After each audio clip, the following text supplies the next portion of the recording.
Daylight is They say country music thrives on honest storytelling, but the tales we're about to explore never made the Billboard charts.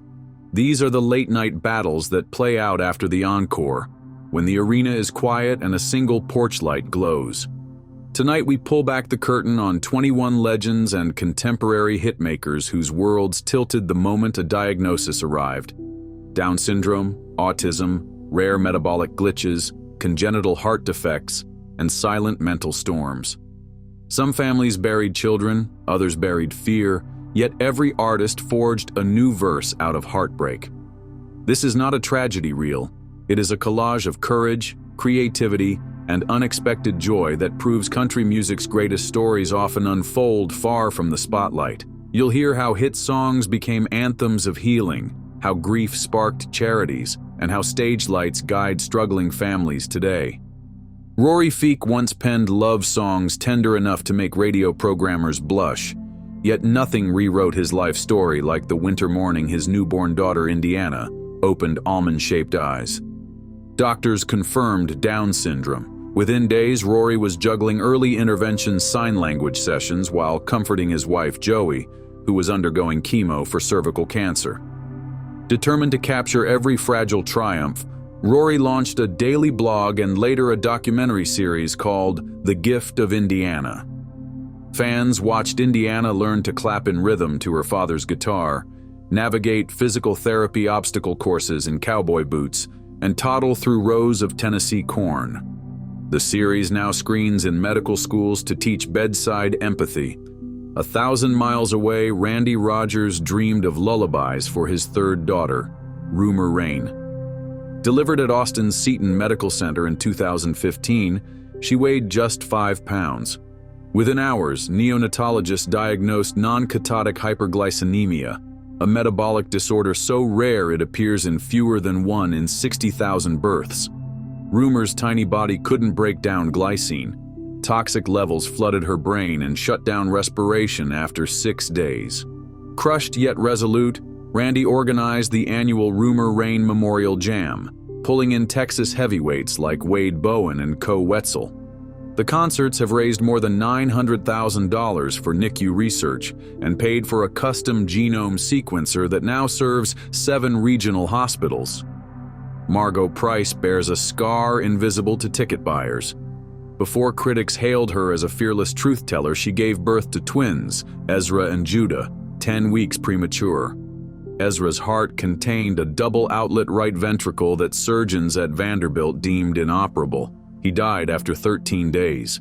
Reeling from postpartum grief and medical debt, Margot pawned her wedding ring to finance studio time for Midwest Farmer's Daughter, pouring raw sorrow into tracks like Hands of Time.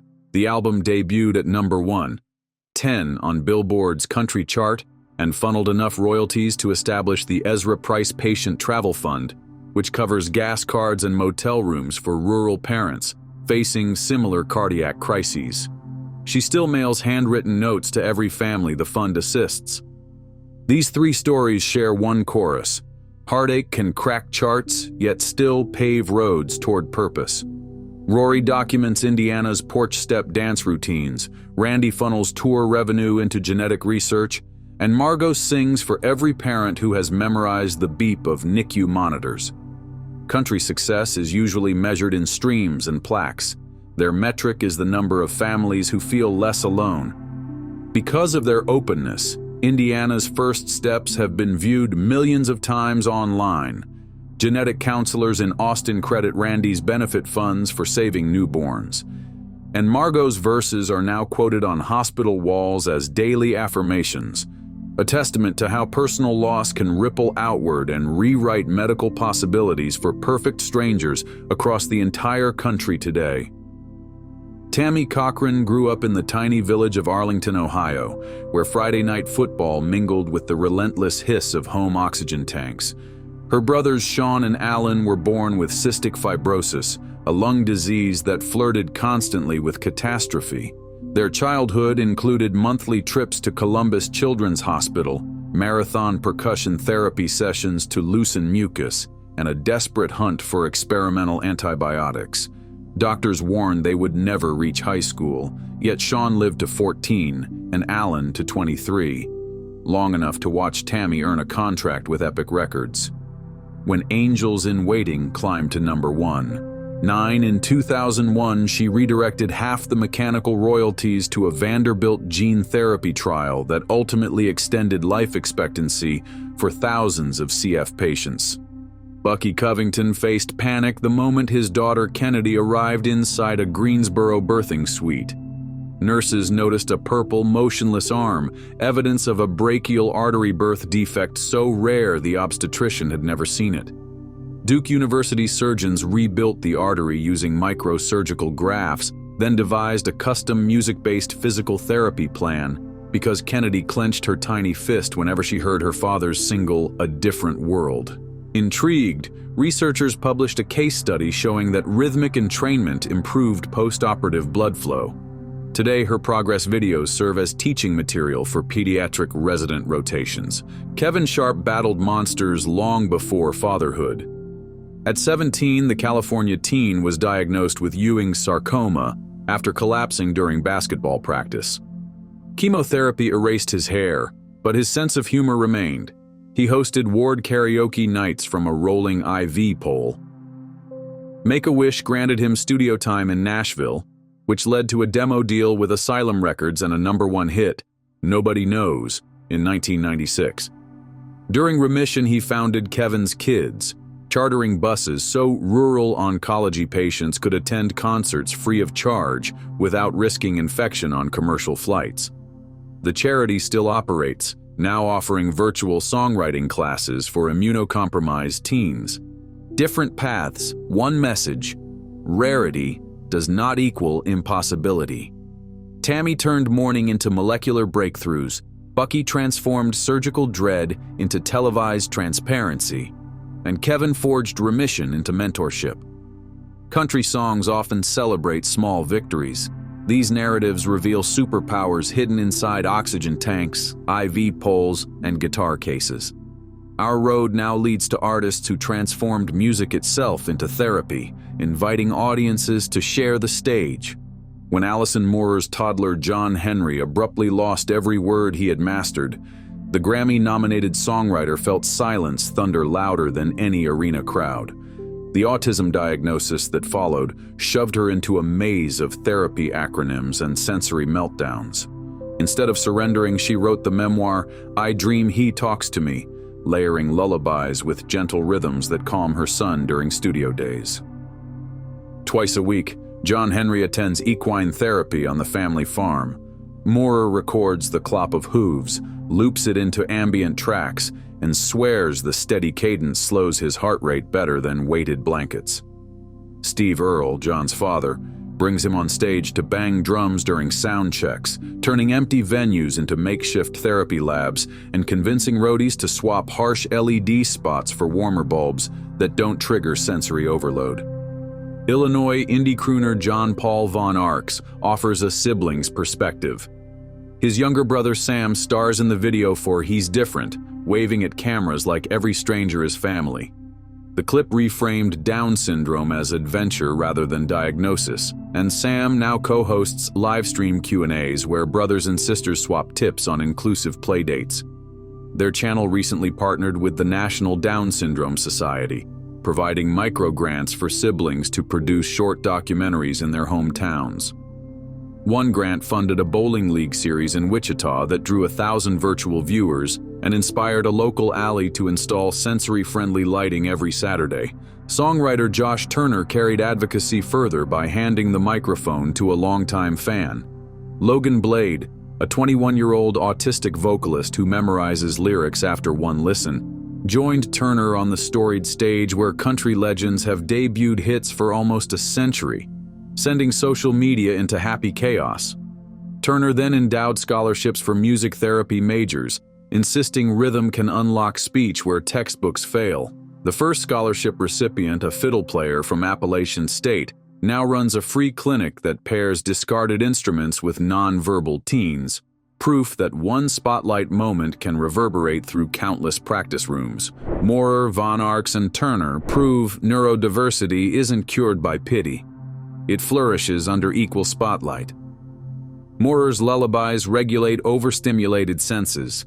John Paul's sibling anthem normalizes difference for millions, and Turner's stage lights give undiscovered talent a national showcase. Representation sells tickets.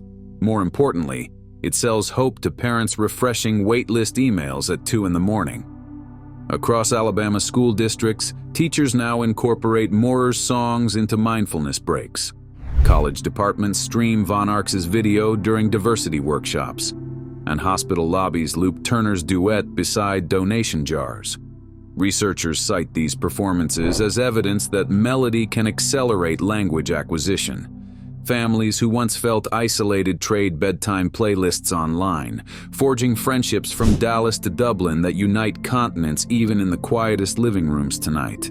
Some parents don't merely adjust households, they rewrite infrastructure for everyone. After discovering classrooms couldn't meet her son Ben's cerebral palsy communication needs, Peggy Young co-founded California's Bridge School with ex-husband Neil.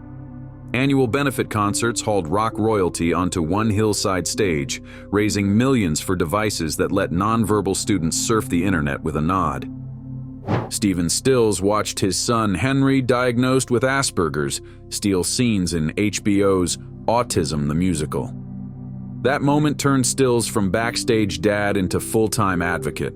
He created Light Up the Blues concerts, auctioning vintage guitars to bankroll centers where neurodivergent teens learn coding instead of custodial work. Loretta Lynn faced crisis late in life. When son Ernest Ray needed emergency surgeries for chronic kidney failure, she mobilized her fan club to flood hospitals with blood donations and founded the Ernie Lynn Band Fund to cover travel for older patients seeking transplants. These icons refused to help only their own children. Bridge School alumni now speak through eye gaze tablets, Light Up the Blues streams raise global acceptance, and Ernie's updates inspire thousands to sign donor cards. Peggy nudged Silicon Valley engineers to design speech apps. Stills funds sensory-friendly rooms lit by customizable LEDs, and Loretta still mails handwritten thank you notes from her porch. Blueprints drawn from hardship outlast hit singles. In Nashville classrooms, Bridge graduates tutor younger peers in adaptive technology. Music shops report guitar auction proceeds reviving interest among autistic teens. And dialysis centers across Appalachia display posters of Loretta hugging Ernest with the caption, "Your blood type can beat the waiting list." Medical residents volunteer at these concerts, gaining bedside manner before residency. Across podcasts and morning radio, the three pioneers repeat one refrain. Accessibility is not a luxury, it is the heartbeat of art. Their blueprint is now studied in music business courses from Berkeley to Brisbane, proving compassion can scale like any hit song today. Public declarations aren't every singer's style. Joe Diffie donated concert proceeds to Down syndrome classrooms long before fans learned his son Tyler shared the diagnosis. He preferred action over applause, delivering adaptive laptops to rural schools anonymously. Ashley Monroe fought two battles at once. Soon after welcoming son Dalton, doctors diagnosed her with rare blood cancer. Chemotherapy left her exhausted, yet she booked dawn studio sessions so she could nap, while Dalton watched cartoons. She shares only sun-drenched beach photos, guarding his privacy, but funnels interview fees into pediatric immune disorder research. Long before Old Town Road, Billy Ray Cyrus worried about hospital invoices. Surgeons opened toddler Brazen's chest to repair a heart defect, and the family pawned instruments to stay afloat. Years later, Cyrus became an ambassador for Vanderbilt Children's Hospital, turning backstage passes into fundraising gold that equipped cardiac units with miniature bypass machines. Diffie proved philanthropy needs no hashtags. Monroe shows selective sharing protects mental health without silencing advocacy. Cyrus reminds us a mullet can double as a medical equipment magnet. Since Diffie's passing, Tyler's Troop Scholarships fund inclusive playgrounds across Oklahoma. Monroe channels fan mail into blood donor drives, joking that country audiences can't fix pitchy notes, but can fix platelet shortages. Cyrus recently auctioned his first acoustic guitar, raising 6 figures for heart surgery research. Hospital social workers cite Diffie's deliveries for inspiring tech programs. Leukemia survivors pass Monroe their signed masks, and Cyrus returns annually to lullaby cardiac wards. These understated gestures ripple through laboratories and legislature, inspiring new protocols and pediatric grants. All 3 demonstrate that a whisper of kindness can echo longer than the loudest encore applause. Craig Morgan still hears lake water in his dreams. In 2016, his 19-year-old son Jerry drowned during a tubing accident after lingering cognitive injuries from a prior crash. Morgan's instinct was to disappear, yet songwriting pulled him back. His hymn, "The Father, My Son, and the Holy Ghost," soared to #1, and he donated royalties to survival swim scholarships. Each summer, parents post photos of toddlers flipping upright in pools, living proof Jerry's legacy keeps children afloat. Ronnie Millsap's grief arrived without warning. In 2019, his son Todd was found dead on a Nashville houseboat. The cause labeled medically related but never detailed. Blind since birth, Ronnie launched the Todd Millsap Vision Fund, supplying adaptive equipment to children with low vision. Recipients receive playlists curated by Ronnie, showing sound can guide ambition when eyesight falters. Glenn Campbell's final tour unfolded under clouded memory. Alzheimer's disease stole chord progressions from his fingers, while daughter Debbie watched helplessly. She recorded familiar hymns so he could sing along even after forgetting her name, then transformed that ritual into a traveling program for memory care centers. Strangers unable to recall birthdays still hum "Rhinestone Cowboy," and Debbie livestreams show so distant families glimpse moments of recognition. Morgan Millsap and Debbie Campbell redirected sorrow into safety lessons, accessibility devices, and dementia choirs. Water safety instructors play Morgan's ballad to open classes. Ophthalmologists cite Millsap's fund in grant proposals, and Debbie's large print notebooks circulate among volunteers like heirlooms. Medical journals call these efforts quality of life accelerants, a phrase the artists cherish more than any award because it validates the healing potential of a well-placed melody. Their harmonies now resonate in clinics long after concerts conclude. Merle Haggard's youngest son, Ben, spent nights side stage, feeling bass lines rattle sneakers. He speaks candidly about anxiety attacks that once left him gasping before gigs.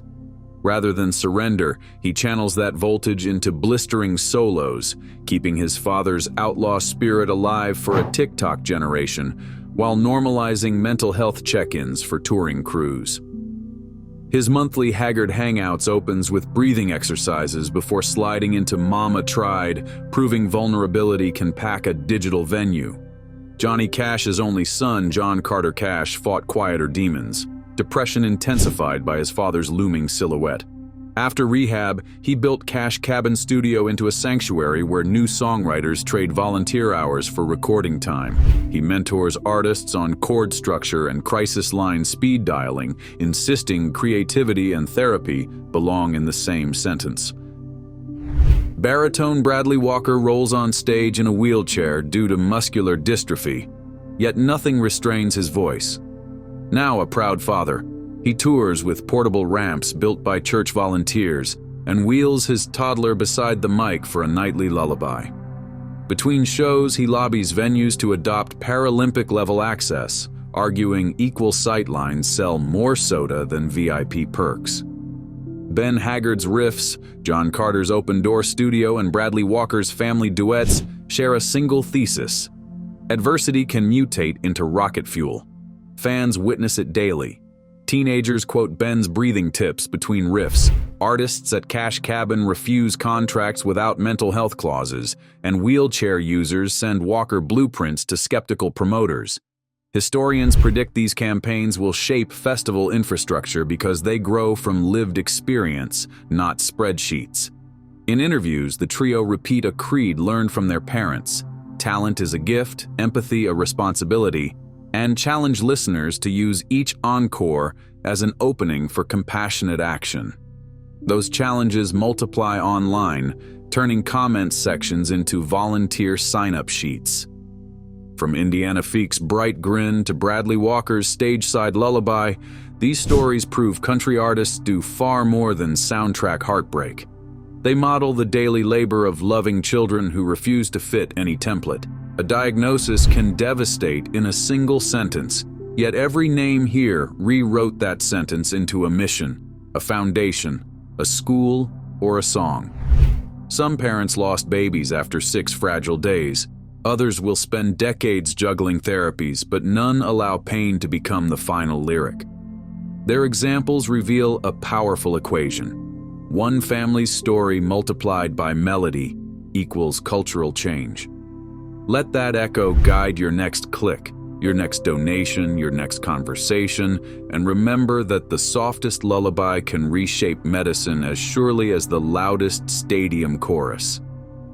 Country music is writing this chapter, and your voice matters in it. If you enjoyed this video, like and subscribe, and also click the next video shown on your screen.